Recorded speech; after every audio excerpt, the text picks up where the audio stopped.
नमस्कार, मैं वैद्यराज संजय आप सभी का स्वागत करता हूं। आज हम बात करेंगे फलाहार की। फल कब खाने चाहिए, किसके साथ खाने चाहिए, कब नहीं खाने चाहिए। खट्टे फल, मीठे फल, जो विदेशी मूल के फल हैं, इन सब के गुण दोष और उसका सही उपयोग का रीत, ये सब का आज अपने इस वीडियो में चर्चा करेंगे। तो सबसे पहले तो मैं एक बात क्लियर कर लूँ कि फल के साथ आहार शब्द को जोड़ना कहीं से भी शास्त्रोचित नहीं लगता है, क्योंकि सामान्य रूप से ये व्याख्या शास्त्रों में की जाती है कि जिसमें से विशेषतः मल बनते हैं वो आहार गिना जाएगा, और जिसमें से मूत्र का प्रमाण ज़्यादा बनता है उसको पेय द्रव्यों में गिना जाएगा। तो उस हिसाब से फलों के लक्षण काफ़ी हद तक पेय द्रव्यों से मिलते हैं। उसको पानी या प्रवाही द्रव्यों में गिना सकते हैं, उसको आहार में नहीं गिन सकते। तो आहार की जगह फल को रिप्लेस करना ये कहीं से भी समझदारी वाली बात नहीं है। अब सबसे पहले तो हम फलों को कैटेगराइज कर देते हैं। नॉर्मली खट्टे फल, मीठे फल और विदेशी मूल के फल, ये तीन कैटेगरी में हम इसको कैटेगराइज करेंगे। पहले तो सबसे सामान्य गुणधर्म फल के बता देता हूँ। सारे ही फल स्वादिष्ट हैं, रुचिकर हैं।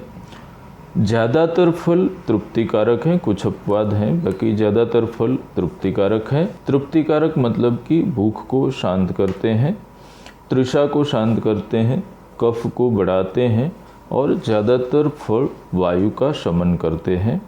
कुछ फल पित्तकारक हैं और कुछ फल पित्त शामक हैं। उसका मैं आगे कैटेगराइज जो मैंने किया है तीन कैटेगरी में, उस हिसाब से मैं समझाता हूँ। तो इसमें खट्टे फल जो हैं, संतरे हैं, मौसमी है, पाइनएप्पल है। पपीता खट्टा नहीं है मगर फिर भी उसके गुणधर्म खट्टे फल जैसे हैं। तो ये सारे फल जो हैं ये स्वभाव से उष्ण हैं, भूख को बढ़ाते हैं, वायु को शांत करते हैं और कफ को तो बढ़ाते ही बढ़ाते हैं। इसके अलावा जो मीठे फल हैं, जैसे वाटरमेलन है, सेब है, सीताफल है, अमरूद है, खरबूजा है, तो ये सारे फल मीठे हैं। ये पित्त का शमन करते हैं, वायु का शमन तो ज़्यादातर सारे ही फल करते हैं, और ये रुचिकर हैं। खाने के साथ लेने से रक्त विकार की शांति होती है। इनका जूस भी फ्रेश जूस खाने के साथ या खाने के 1 आध घंटे बाद ले सकते हैं। इसके अलावा जो विलायती मूल के फल हैं, जैसे लीची हैं, चेरी हैं, कीवी हैं, ड्रैगन फ्रूट हैं, एवोकाडो हैं, तो ये सब के गुणधर्म हमारे शास्त्रों में कहीं पे भी वर्णन नहीं किया गया है। अगर वर्णन किया गया है तो इसके संस्कृत शब्द हमें नहीं पता है। तो ऐसे फल फायदा करते हैं, नुकसान करते हैं, ये नक्की करना बहुत मुश्किल है। और कई बार ऐसे इंसिडेंट देखने को मिलते हैं कि कुछ फल बहुत अधिक मात्रा में सेवन करने से कुछ लोगों को नुकसान भी हुआ है। तो जो फल की व्याख्या है, उस व्याख्या में भी ये फल जो गिनाए जाते हैं वो उस व्याख्या के ऊपर सूट होते हैं या नहीं होते, ये भी एक सवाल है। तो ऐसे फलों का तो हम लोग हमेशा ये सलाह देंगे कि इसका सेवन नहीं करें, क्योंकि वो फ़ायदा करेंगे, नुकसान करेंगे, ये समझना बहुत मुश्किल है। आधुनिक साइंस की बात इसमें हम नहीं कर रहे हैं, क्योंकि आधुनिक साइंस जो है पूरा रिसर्च के ऊपर बेस्ड है। तो उनको आज कुछ उसमें अच्छा लगता है तो वो लोग उसको ये प्रचारित करेंगे कि अच्छा है। हो सकता है कुछ समय बाद उनको उसमें कुछ क्षति या उसमें कुछ नुकसान भी दिखाई दे, तो उस समय वो ये भी बोलेंगे कि ये इस तरह से नुकसान भी करते हैं। तो वो परिपूर्ण नहीं है। तो एलोपैथी या मॉडर्न साइंस के हिसाब से इन फलों को सेवन करना आंखें मूंद के वो बहुत समझदारी वाला काम नहीं गिना जाएगा।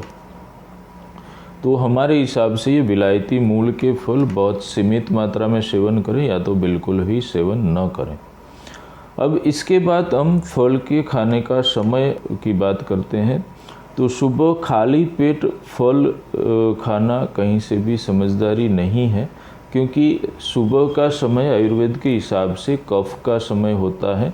कफ के समय में कफ कारक द्रव्यों का सेवन कफ को विशेष रूप से बढ़ाता है। दूसरी बात कि सारे के सारे फल जो हैं वो मंदाग्नि कारक हैं। तो वो भूख को कम करते हैं, आहार के पाचन को थोड़ा मंद करते हैं। तो ऐसे गुणधर्म वाले द्रव्यों का सुबह खाली पेट सेवन करना वो कहीं से भी समझदारी नहीं है। अब योग की बात करें तो फल जो हैं वो दूध से विरोधी गिने गए हैं। तो कभी भी दूध, दही, छाछ के साथ फलों का सेवन नहीं करना चाहिए। दूध से बनने वाले द्रव्य जितने भी हैं, मक्खन है, क्रीम है, वो भी फल के साथ नहीं लेने चाहिए। सिर्फ घी अपवाद हैं जो फल के साथ कोई नुकसान नहीं करता है, क्योंकि फल और दूध का मेल जो है वो विरुद्ध आहार में गिना गया है और विरुद्ध आहार को आयुर्वेद में विष की कैटेगरी में रखा गया है। ये कुछ विरुद्ध आहार तो तत्काल प्राणहर होते हैं। वैसे फल और दूध का या फल और दही का सेवन कभी भी प्राणहर तो सामान्य रूप से नहीं होता है, परंतु वो रक्त विकार और त्वचा के विकारों को तो अवश्य करता ही करता है। एक आध बार खा पी लेने से कोई इतना बड़ा नुकसान नहीं होता, मगर ऐसे द्रव्यों का लगातार लंबे समय तक सेवन करने से तकलीफ ज़रूर होती ही होती है। अब फ्रूट और दूध को मिलाने का मतलब ये है कि जो फल का सेवन किया है वो पच हो जाए, उसके बाद दूध का सेवन कर सकते हैं, या फिर जब दूध का सेवन कर लिया है तो उसका पाचन हो जाए, उसके बाद आप फल का सेवन कर सकते हैं। तो उसको पेट में भी एक साथ इकट्ठा नहीं होने देना है पाचन की प्रोसेस के दरमियान भी। अब इसमें आप अगर अपने खाने के साथ फ्रूट्स लिए हैं तो अब उसके साथ या उसके बाद दूध नहीं लेना चाहिए, या दूध वाला कुछ भोजन किया है तो उसके साथ या उसके बाद में फल नहीं खाने चाहिए। अब एक सबसे कॉमन बात जो हम लोग नोटिस करते हैं कि कई लोग मसल्स बनाने के लिए या वज़न गेन करने के लिए दूध और केले का शेक बना के पीते हैं, या दूध और ड्राई फ्रूट्स का शेक बना के पीते हैं। तो ऐसे लोगों के लिए मैं ये बताना चाहूँगा कि ये कहीं से भी आरोग्यप्रद नहीं है।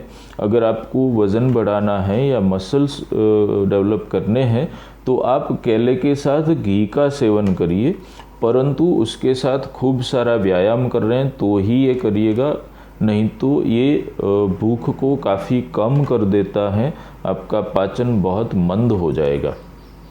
हाँ, ये वज़न ज़रूर से बढ़ाता है। अगर आप 2 केले सुबह खाली पेट 30-40 ग्राम घी के साथ खा लेते हैं तो ये वज़न ज़रूर ही बढ़ाएगा, परंतु अगर आप व्यायाम नहीं कर रहे हैं तो भूख इतनी कम हो जाएगी कि आपको दोपहर और शाम का खाना पचाना बहुत मुश्किल होगा।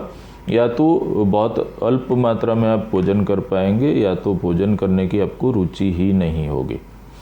तो ये बात आप सोच समझ के करिएगा, और इसमें और कोई नुकसान नहीं है, परंतु दूध के साथ केले खाना ये कहीं से भी आरोग्यप्रद नहीं है। अब फल जो हैं, मीठे फल पपीता के अलावा खाने के साथ खाने से ये विशेषतः पित्त और वायु का शमन करते हैं। उसके रस भी यही गुण करते हैं। भोजन के तुरंत बाद या 10-20 मिनट तक में फल या फल के रस का सेवन कफ को विशेषतः बढ़ाता है। तो जिनको कफ की तकलीफ हो उनको भोजन के बाद फल नहीं लेने चाहिए। आहार आपका जो है अनाज या उसको कम करके फलों का सेवन नहीं करना चाहिए। और आपको फल बहुत पसंद हैं तो खाने के 1-2 घंटे बाद आप अपने मनपसंद देसी फल खा सकते हैं, परंतु जैसे मैंने उसके गुणधर्म बताए, खट्टे फल, मीठे फल, विलायती फल, तो आपकी प्रकृति के अनुरूप इनके गुणधर्म को समझ के आपको जो लाभदायक हैं वही फलों का आप सेवन ज़रूर करिए। और कुछ आप इस विषय में या और किसी विषय में जानना चाहते हैं तो हमें कमेंट करके बताइए। हम आपके जो जानकारी चाहिए उपलब्ध कराने की कोशिश अवश्य करेंगे। तब तक के लिए स्वस्थ रहें, निरोगी रहें। धन्यवाद।